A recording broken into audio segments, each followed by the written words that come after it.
Bonjour, je suis Denis Alémy, chiropracteur à Paris et spécialisé en neurologie fonctionnelle. Aujourd'hui, je vais vous parler de hernie discale, de sciatique et de névralgie cervico-brachiale. Alors, comment peut-on se faire une hernie discale? Le disque intervertébral, c'est ce cartilage qui maintient la mobilité entre les vertèbres.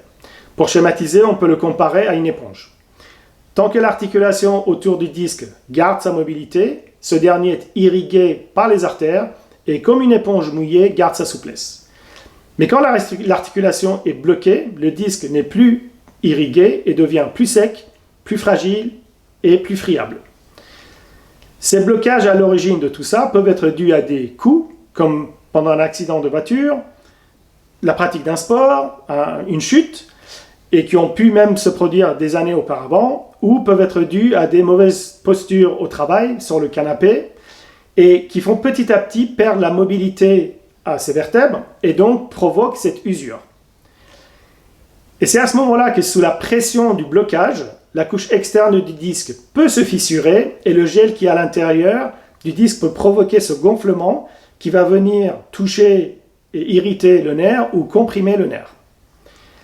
Ce gonflement peut être léger ou important et être décrit comme un débord discal, comme une protrusion ou une hernie discale.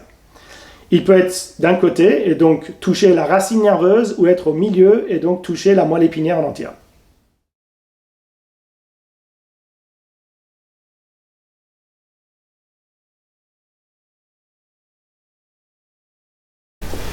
Alors, on rencontre ces problèmes le plus souvent au niveau lombaire.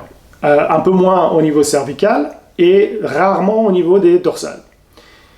Quand la hernie discale ou la protrusion est au niveau du 5e vertèbre lombaire et un petit peu le 4e vertèbre lombaire, la douleur ou le fourmillement descend sur le côté de la cuisse, derrière la jambe et peut aller jusqu'au pied et on appelle cela sciatique. Quand c'est un petit peu au-dessus, donc c'est au niveau du 4e lombaire et un petit peu au niveau du 3e lombaire, la douleur, le fourmillement vont être un peu plus au niveau de la cuisse, vers l'avant de la cuisse, et cela est appelé une cruralgie.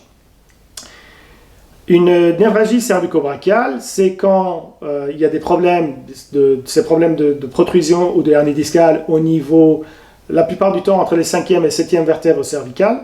Et c'est à ce moment-là qu'on peut ressentir la douleur, le fourmillement, le long du bras et parfois jusqu'au bout des doigts.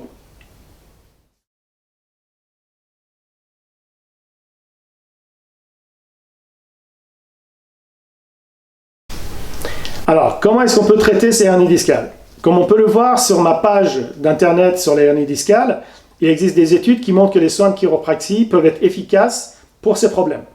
Et dans notre cabinet, grâce à une combinaison de soins de chiropraxie, de techniques de flexion-distraction, qui sont des techniques spécifiques pour les hernies discales, et la neurologie fonctionnelle, on arrive à aider la grande majorité des patients avec ces problèmes-là. D'ailleurs, les recommandations médicales internationales montrent que 90% des hernies discales n'ont pas besoin d'être opérées et doivent être gérées de façon non intrusive. Néanmoins, il se peut qu'une personne ait vraiment besoin d'être opérée. Mais la décision doit se faire non pas simplement en se basant sur ce qu'il y a sur une IRM, mais en faisant un examen clinique détaillé, en regardant s'il y a vraiment une perte sensorielle, s'il y a une perte moteur, et de faire aussi un électromyogramme. Les infiltrations, les médicaments, qui sont des anti-inflammatoires souvent injectés de façon locale, peuvent aussi être efficaces, mais souvent c'est une solution à moyen terme, court terme et ne sont pas des solutions à long terme. Comme on en a parlé au début, beaucoup de ces problèmes-là viennent du fait qu'il y a un blocage au niveau de l'articulation et c'est cette pression qui a poussé le disque vers l'extérieur qui est en train de toucher le nerf. Donc les médicaments et les infiltrations peuvent diminuer l'inflammation, diminuer la douleur, diminuer certains symptômes, mais à long terme, le blocage étant toujours là, ce problème-là peut revenir. Donc ce que je recommande, c'est de voir un chiropracteur qui a l'expérience des hernies discales. Et une fois que ces problèmes-là sont corrigés et les blocages sont enlevés, de se renforcer le dos, soit avec des exercices spécifiques, soit avec l'aide d'un kinésithérapeute. Voilà, j'espère que cela vous a été utile. N'hésitez pas à nous contacter si vous avez des questions et à vous abonner sur notre chaîne YouTube. Je vais régulièrement mettre des informations et des vidéos concernant les questions que les patients se posent sur le système nerveux, sur le corps, sur la santé, sur la neurologie fonctionnelle et sur la chiropraxie.